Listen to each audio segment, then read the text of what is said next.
아웨이 사천식 후어거집은 충양현 주민들에게 아주 익숙한 이름입니다. 주요 국도변에 위치한 이 작은 후어거집은 평범한 노동자부터 장거리 트럭 운전사까지 늘 손님들로 붐볐습니다.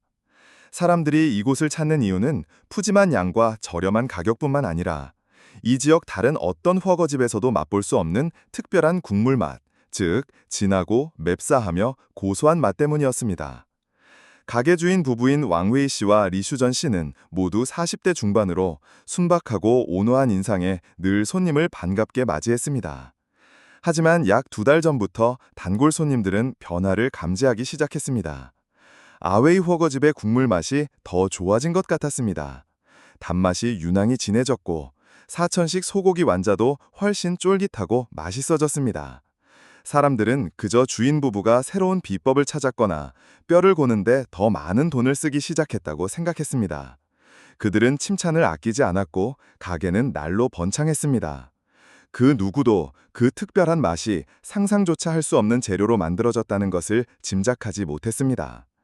이야기는 무더운 어느 주말 점심 배달 일을 하는 청년이자 가게의 단골 손님인 철량 씨로부터 시작됩니다. 그날 그는 이제껏 먹어본 중 가장 맛있는 소고기 완자 후어거를 먹고 난 후 배가 약간 아파 화장실에 가고 싶어졌습니다.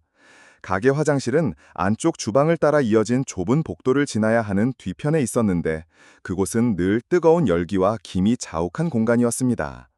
그 누구도 그 특별한 맛이 상상조차 할 수 없는 재료로 만들어졌다는 것을 짐작하지 못했습니다. 이야기는 무더운 어느 주말 점심 배달 일을 하는 청년이자 가게의 단골 손님인 철량 씨로부터 시작됩니다. 그날 그는 이제껏 먹어본 중 가장 맛있는 소고기 완자 후어거를 먹고 난 후 배가 약간 아파 화장실에 가고 싶어졌습니다. 가게 화장실은 안쪽 주방을 따라 이어진 좁은 복도를 지나야 하는 뒤편에 있었는데 그곳은 늘 뜨거운 열기와 김이 자욱한 공간이었습니다. 복도를 지나가던 중 량은 반쯤 열린 문틈으로 주방 안을 힐끗 보았습니다. 그는 커다란 항아리만한 반짝이는 스테인리스 국물솥이 화덕 위에서 보글보글 끓고 있는 것을 보았습니다. 마침 그때 주인 부부인 웨이 씨와 슈전 씨는 막 들어온 단체 손님에게 돈을 받고 허거 재료를 준비하느라 가게 앞쪽에서 정신없이 바빴습니다. 안쪽 주방에는 잠시 아무도 없었습니다. 갑자기 국물솥이 세차게 끓어오르며 뚜껑이 증기에 밀려 들썩거리고 국물이 밖으로 넘쳐 화덕의 벽돌 위에서 지글지글 소리를 냈습니다. 량은 친절한 사람이었고 주방에 아무도 없는 것을 보고 국물이 다 넘치지 않도록 잠시 들어가 뚜껑을 살짝 열어주려는 좋은 마음이 생겼습니다. 그는 재빨리 뜨거운 주방으로 들어갔습니다. 그는 수건으로 무거운 스테인리스 뚜껑 손잡이를 잡고 살짝 들어 올리려 했습니다. 그리고 그때 그의 눈에 한 광경이 들어왔습니다.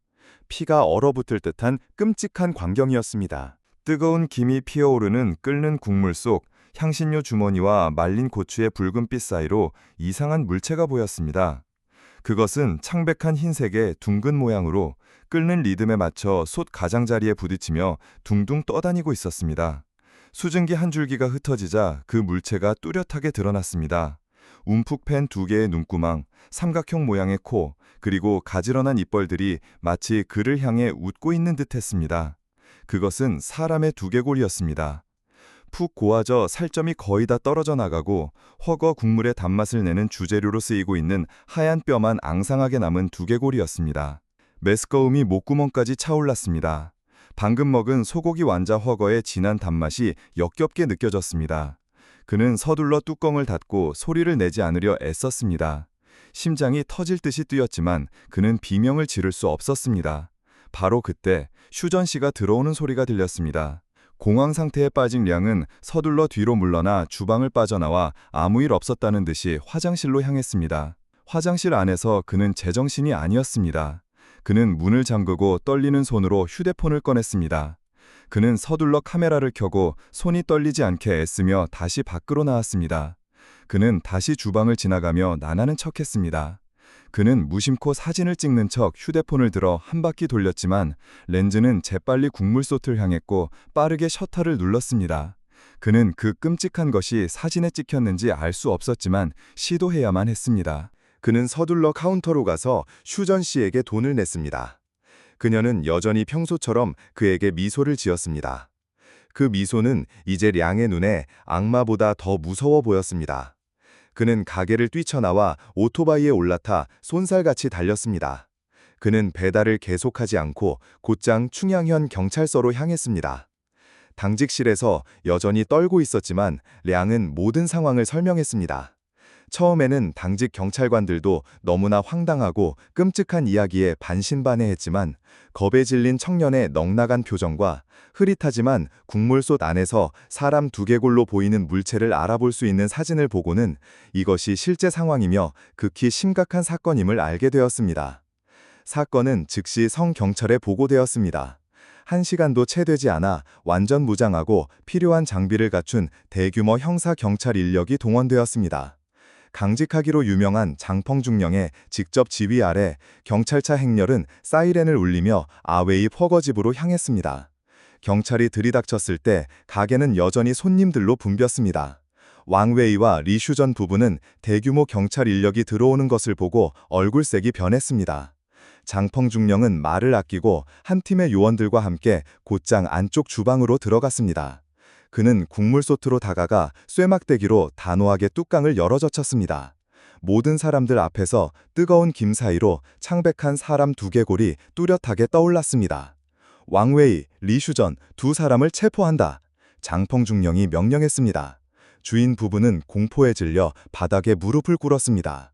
그들의 연극은 끝났습니다.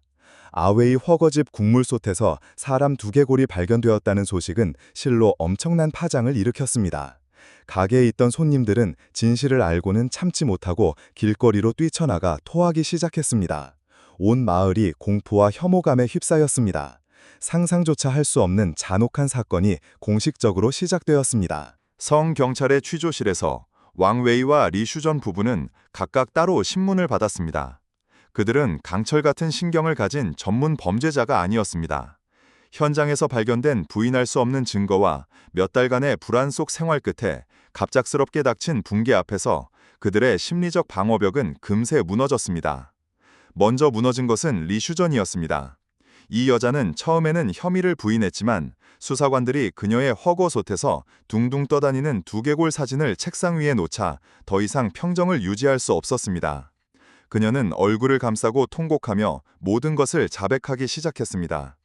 그녀의 진술은 수사팀이 상상했던 것보다 더 끔찍한 진실을 드러냈습니다. 그녀의 남편과 그녀는 살인자가 아니었지만 더 잔혹한 범죄 조직의 중요한 연결고리였습니다. 시신은 그들이 죽인 것이 아니라 공급받은 것이었습니다. 슈전의 초기 진술을 확보한 수사관들은 왕웨이를 상대로 수사를 전환했습니다. 아내의 진술 앞에서 웨이 역시 더 이상 부인할 수 없었습니다. 그는 고개를 숙여 죄를 인정하고 비극적인 이야기 전체를 털어놓았습니다. 삶의 막다른 골목과 악마의 제안에서 비롯된 이야기였습니다. 웨이 부부가 어떻게 그토록 비인간적인 일을 저지를 수 있었는지 이해하기 위해서는 시간을 거슬러 3개월 전으로 돌아가야 합니다. 그때 그들의 아웨이 훠거집은 파산 직전이었습니다. 20년 동안 이 작은 훠거집은 가족의 유일한 생계수단이자 웨이의 아버지가 남긴 가업이었습니다. 하지만 최근 몇 년간 새로 생겨난 수많은 식당들과의 경쟁, 그리고 뼈, 소고기부터 숯, 가스에 이르기까지 모든 것의 물가 상승으로 웨이 부부의 사업은 어려움에 처했습니다. 가게 유지를 위한 대출금은 점점 불어나는 반면 이유는 계속 줄어들었습니다. 그들은 집까지 담보로 잡았지만 상황을 구할 수는 없었습니다. 매일 아침 눈을 뜨는 것은 돈에 대한 걱정과 조상 대대로 일궈온 가업을 잃을지도 모른다는 위기감이었습니다. 웨이 부부가 절망의 끝에 있을 때 리슈전의 사촌인 류창이 찾아왔습니다. 30대 초반의 류창은 똑똑하고 약삭빠르지만 야망도 큰 인물이었습니다.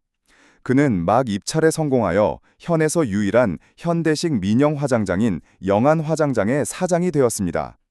모두가 류창이 성공적인 사업을 하고 있다고 생각했습니다. 그날 밤 세 사람은 손님 없는 훠거집에 모여 앉았습니다. 술 몇 잔을 마신 후 그들은 삶의 어려움에 대해 한탄하기 시작했습니다. 웨이 부부는 비용 부담, 특히 국물만 유지를 위한 뼈값에 대해 이야기했습니다. 매달 뼈값만 1,000만 원이 넘어. 이대로 가다간 다음 달에는 문 닫아야 할 것 같아. 웨이가 한숨을 쉬었습니다. 그 말을 듣고 류창에게 문득 한 가지 생각이 떠올랐습니다. 그 역시 자신의 어려움에 대해 이야기했지만 전혀 다른 방향의 어려움이었습니다. 제 일이 겉보기에는 멋져 보여도 골치 아픈 일이 많습니다. 화장장은 새 것이라 운영비가 많이 드는데 가장 힘든 건 연고 없는 시신이나 장례비를 감당할 돈이 없는 가난한 가족들의 시신을 처리하는 겁니다. 규정상 화장을 해줘야 하지만 기름값이며 전기세는 제가 부담해야 하죠. 그런 경우마다 몇백만 원씩 손해를 봅니다. 그는 잠시 머뭇거리더니 기이한 눈빛으로 사촌 부부를 똑바로 쳐다보았습니다. 제가 진짜 이야기 하나 할 테니 놀라지 마세요. 그는 악마처럼 속삭이며 말하기 시작했습니다. 그 연고 없는 시신들 말입니다. 태워도 기름값, 전기세만 들고 한 푼도 못 벌죠. 그런데 허거 국물이 맛있으려면 진한 맛을 내려면 뼈로 우려내야 한다고 들었습니다. 요즘 소고기 뼈는 비싸고 품질도 보장 못 하잖아요. 사람 뼈는 뼈죠, 형수님, 형님. 오히려 더 영양가가 높을지도 모르죠. 왕웨이와 리슈전 부부는 이 말을 듣고 얼굴색이 변했습니다. 너 미쳤구나. 무슨 소리를 하는 거야? 슈전 씨가 더듬거렸습니다. 전 안 미쳤어요. 류창은 무서울 정도로 태연하게 말했습니다. 전 단지 경제적인 해결책을 말하는 것뿐입니다. 형님, 형수님은 값싼 뼈가 필요하고 전 이윤이 남지 않는 시신을 처리해야 합니다. 왜 우리가 협력하면 안 됩니까?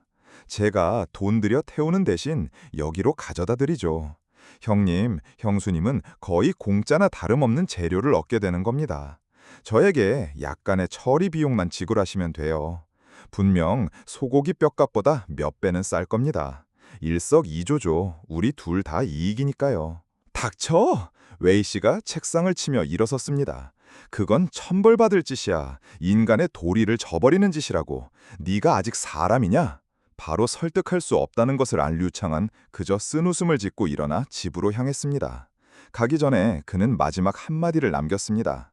전 그냥 제안을 한 것뿐이니 잘 생각해 보세요.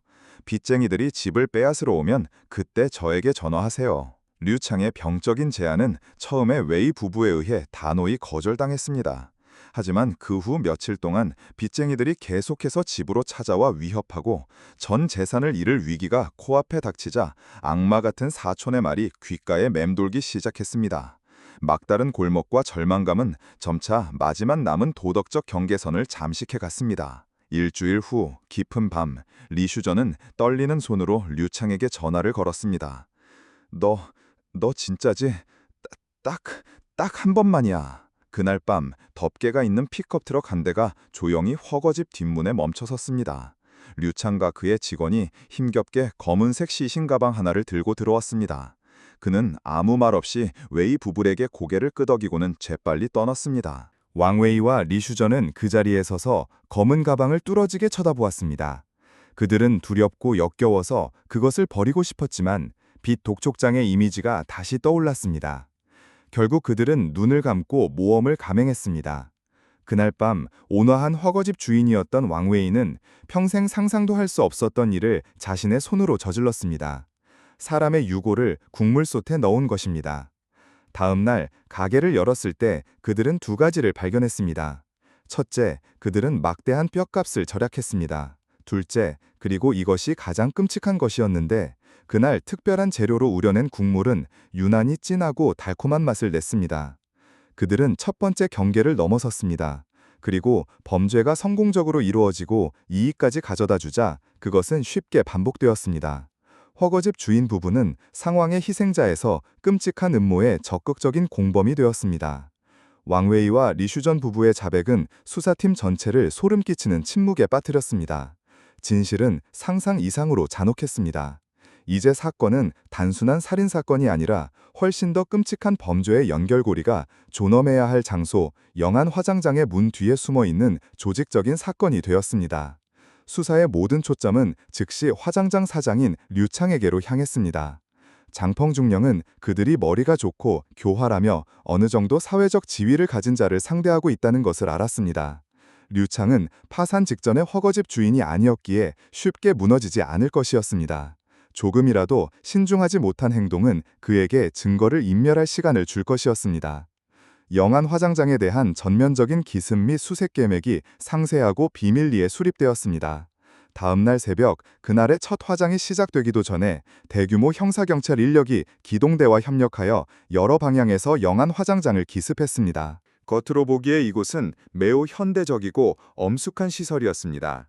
부지는 푸른 나무로 깨끗하게 가꾸어져 있었고, 장례식장 건물은 품위 있는 건축 양식을 띠고 있었으며, 유족 대기실도 세심하게 마련되어 있었습니다.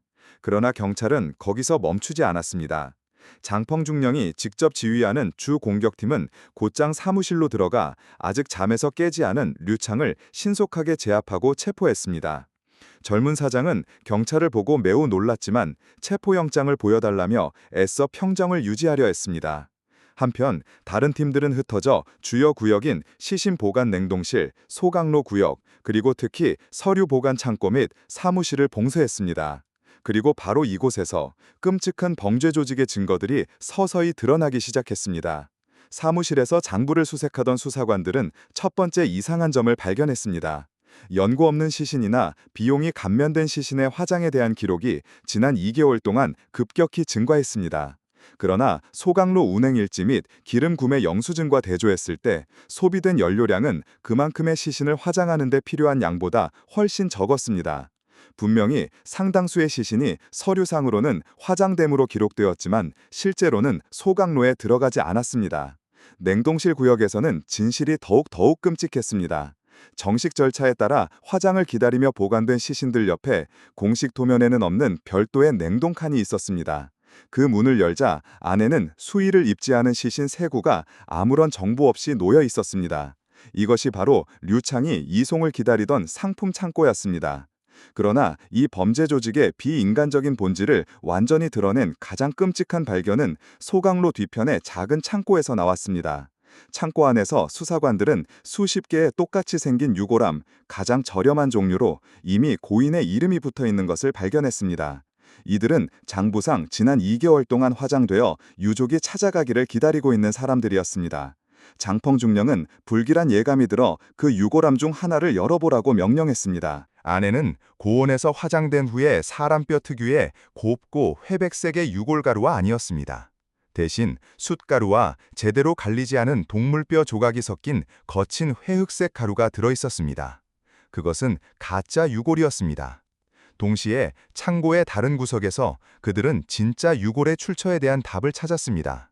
수십 개의 큰 자루가 쌓여 있었습니다.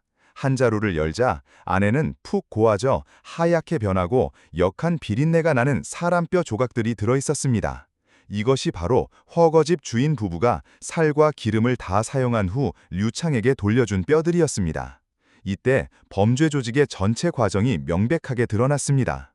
폐쇄적인 과정, 기만과 비인간적인 행위의 순환이었습니다. 첫째, 류창은 시신, 특히 연고가 없거나 가난한 가정의 시신을 인수합니다. 다음으로 그는 서류를 위조하여 화장했다고 기록하지만 실제로는 그 시신을 아웨이 허거집에 몰래 팝니다. 허거집은 사람뼈를 사용하여 국물을 우려내고 살은 갈아서 소고기와 섞어 소고기 완자를 만듭니다. 푹 고운 후 살이 깨끗하게 발라진 뼈를 류창에게 돌려줍니다. 거기서부터 류창은 그 뼈나 동물뼈, 숯을 갈아서 가짜 유골을 만듭니다. 마지막으로 그는 가짜 유골을 함에 담아 슬픔에 잠겨 아무런 의심도 하지 않는 다른 고인의 가족에게 전달합니다. 지난 2달 동안 거의 30가구가 전혀 모르는 사람의 유골, 혹은 심지어 숯과 동물뼈의 재를 조상재단에 모시고 제사를 지내야 했습니다. 한편 그들의 친족의 시신은 상품으로 허거 국물의 재료로 변해버렸습니다. 장펑중령은 창고에 서서 선반에 가지런히 놓인 가짜 유골함들과 바닥에 뒹구는 사람뼈로 가득 찬 자루들을 바라보며 말없이 서 있었습니다. 그는 많은 살인사건을 해결했지만 고인뿐만 아니라 살아있는 사람들의 고통까지 짓밟는 이토록 잔혹한 범죄는 처음이었습니다. 그는 수사팀의 일이 이제 겨우 절반밖에 오지 않았다는 것을 알았습니다. 그들은 악마들을 잡았지만 이제 훨씬 더 고통스러운 임무에 직면해야 했습니다. 이 끔찍한 진실을 30명의 피해자 가족에게 알리고 각 유골에 맞는 이름을 찾아주어야 했습니다. 수사는 형사사건에서 너무나 거대한 규모의 사회적 비극으로 전환되었습니다. 성경찰의 취조실에서 영안 화장장의 사장인 류창은 처음에는 매우 침착하고 협조적인 태도를 유지했습니다. 그는 허거집 주인 부부와는 완전히 달랐습니다. 그는 교육을 받았고 말을 잘했으며 법률에 대해 잘 알았습니다. 그는 자신이 단지 중상모략의 희생자일 뿐이며 몇몇 연고 없는 시신이 사라진 것은 하급 직원의 절차상 실수 때문이라고 주장했습니다. 하지만 장봉중령이 화장장에서 수집된 부인할 수 없는 증거들, 위조된 장부, 비정상적인 연료 영수증, 수십 개의 가짜 유골함 사진, 그리고 가공된 사람뼈로 가득 찬 자루들을 책상 위에 올려놓자 그 지식인의 가면은 마침내 벗겨졌습니다. 그 증거들 앞에서 류창은 모든 부인이 소용없다는 것을 알았습니다. 그는 울부짖거나 공황 상태에 빠지지 않았습니다. 그는 그저 오랫동안 조용히 앉아 있다가 고개를 들어 수사관들을 똑바로 쳐다보며 자백하기 시작했습니다. 그의 자백은 후회가 아니라 실패한 사업 모델에 대한 냉정한 설명이었습니다. 그는 현대식 화장장에 투자하기 위해 모든 자본을 쏟아붓고 사방에서 돈을 빌렸지만 수익이 기대에 미치지 못했다고 말했습니다. 특히 연고 없는 시신들을 화장하는 비용이 재정적 부담이 되었습니다. 그러던 중 사촌 부부가 허거지 비용에 대해 한탄하는 것을 듣고 병적인 사업 아이디어가 떠올랐습니다. 그는 그 시신들을 사람이 아니라 가장 이익이 되는 방식으로 처리해야 할 일종의 재고로 여겼습니다. 류창의 자백은 범죄 수사를 공식적으로 마무리 지었지만 수사팀에게는 훨씬 더 어렵고 고통스러운 일을 열었습니다. 그들은 30명의 피해자 명단을 손에 쥐고 있었습니다. 이제 그들은 침해당한 유골들을 올바른 이름과 연결하고 아무것도 모르는 30가족에게 이 끔찍한 진실을 알려야 했습니다. 대규모 DNA 감식 작전이 국립과학수사연구원에서 진행되었습니다. 그와 동시에 수십 명의 수사관들이 30개 팀으로 나뉘어 눈물겨운 여정을 시작했습니다. 그들은 외아들을 잃은 노모를 만났습니다. 그들은 남편을 잃고 남편의 유골함이 놓인 재단에 향을 피우던 젊은 아내를 만났습니다. 그녀는 울면서 수사관들에게 혹시 착오가 있는 것이 아니냐고 물었습니다. 각각의 이야기, 각각의 상황은 형사들의 마음을 짓눌렀습니다. 그들은 며칠 후 이 집들을 다시 찾아와 죽음보다 더 잔인한 진실을 말해야 한다는 것을 알고 있었습니다. 그리고 마침내 DNA 감식 결과가 나오기 시작했습니다. 각 유골의 신원이 확인되었습니다. 가장 고통스러운 일이 시작되었습니다. 장펑중령과 한 여수사관은 뇌졸중으로 남편을 잃은 젊은 아내의 집을 찾았습니다. 부인, 이런 소식을 전하게 되어 매우 유감입니다. 장펑중령이 무거운 목소리로 말했습니다. DNA 감식 결과 가족분들께서 모시고 계신 유골함은 남편분의 것이 아닙니다. 젊은 아내는 얼어붙었다가 울음을 터뜨렸습니다. 그럴 리가 없어요. 거짓말 마세요. 제 남편은 여기 있단 말이에요. 여수사관이 그녀의 손을 부드럽게 잡았습니다. 부인의 고통을 이해합니다만 이것이 진실입니다. 남편분의 시신은 화장장 사장 류창에 의해 허거집에 재료로 팔렸습니다. 그리고 남편분의 남은 유골은 저희가 찾았습니다. 그 말을 듣고 젊은 아내는 더 이상 견딜 수 없었습니다. 그녀는 비명을 지르며 바닥에 쓰러져 의식을 잃었습니다. 그 비통한 광경은 30가구에서 반복되었습니다. 온 마을이 고통, 분노, 그리고 극심한 혐오감의 파도에 휩싸였습니다. 그들은 사랑하는 사람을 잃은 슬픔을 한 번 겪었는데 이제 그것을 다시 겪어야 했습니다. 그들은 지난 시간 동안 조상재단에 정성껏 모셨던 것이 전혀 모르는 사람의 유골이라는 것을 깨달았고 사랑하는 사람의 시신은 상상할 수 없는 방식으로 훼손되었습니다. 영안 화장장과 아웨이 허거집 사건은 전국에 큰 충격을 주었습니다. 몇 달 후 성인민법원은 피고인 3명, 류창, 왕웨이, 황식후에 대한 1심 재판을 열었습니다. 법정안은 분노와 슬픔으로 가득 찼습니다. 주범인 류창은 냉정한 표정을 유지했습니다. 그의 옆에 있던 허거집 부부는 떨며 고개를 들지 못했습니다. 검찰의 공소장이 낭독되며 각 피고인의 범죄 행위가 재연되었습니다. 피해자 가족석에 있던 많은 사람들이 울음을 터뜨렸습니다. 특히 류창은 질문에 교활하게 답하며 자신이 단지 재고를 처리하는 사업 거래를 했을 뿐이라고 주장했습니다. 그의 무감각하고 비인간적인 태도는 법정 전체를 분노하게 했습니다. 수기 끝에 재판부는 최종 판결을 내렸습니다. 재판장은 단호하고 분노에 찬 목소리로 피고인들의 행위가 극도로 잔혹하고 비인간적이며 사회의 가장 기본적인 도덕적, 인문적 가치를 짓밟았다고 선언했습니다. 법원은 다음과 같이 선고했습니다. 피고인 류창, 주범으로서 그 역할과 타락한 도덕성을 고려하여 최고형인 사형에 처한다. 피고인 왕웨이와 황식후 2명, 적격적인 공범으로서 39의 시신을 훼손하여 이익을 취한 행위에 대해 각각 무기징역에 처한다. 판결은 박수 소리와 피해자 가족들의 통곡 속에서 선포되었습니다. 마침내 정의가 실현되었습니다. 사건은 종결되었고 아웨이 허거집과 영안 화장장은 봉인된 후 철거되어 유령이 나오는 장소가 되었습니다. 30가구의 피해자들은 친족의 유골을 되찾은 후 다시 한번 장례를 치르며 영원히 가시지 않을 슬픔 속에서 고인을 마지막 안식처로 보냈습니다.